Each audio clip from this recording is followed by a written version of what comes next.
હાલો friends, તમારું બધાનું મારી યુટ્યુબ ચેનલ સ્વાગત છે. આજે આપણે ઘનફળના સૂત્રનો ઉપયોગ કરીને દાખલા ગણીશું. તો અહીંયા મેં એક દાખલો લખ્યો છે. 15 સેમી ત્રિજ્યા અને 55 સેમી કુલ ઊંચાઈ તથા અર્ધગોલક પાયો ધરાવતા શંકુનું ઘનફળ શોધો. હવે શું કહે છે જો અહીંયા કે 15 સેમી ત્રિજ્યા અને 55 સેમી કુલ ઊંચાઈ તથા અર્ધગોલક પાયો ધરાવતો, એટલે એક શંકુ છે એનો અર્ધગોલક પાયો છે, બરાબર. એનું કુલ ઊંચાઈ 55 સેમી છે, એટલે 55 સેન્ટીમીટર છે.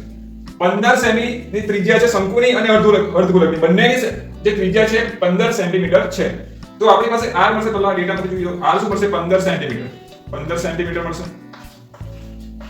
ત્રિજ્યા આપણે શંકુની જોઈએ છે h, તો કુલ ઊંચાઈ h છે, એમાંથી r બાદ કરવાના. r શું છે?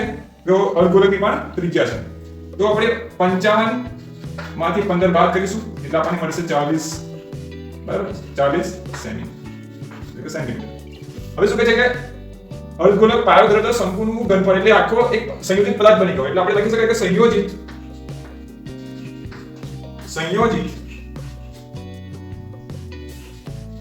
પદાર્થનું ઘનફળ. તો શું થશે? હવે શંકુનું ઘનફળ વત્તા અર્ધગોલક નું ઘનફળ. તો જોઈએ સૂત્ર શું છે આનું? 1/3 પાઈ r નો વર્ગ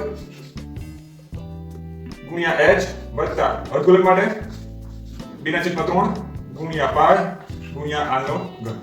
હવે આની અંદર આપણે સૂત્રનું છે કિંમત મૂકવાનું છે. 1/3 છે, પાઈ લેવાના છે 22/7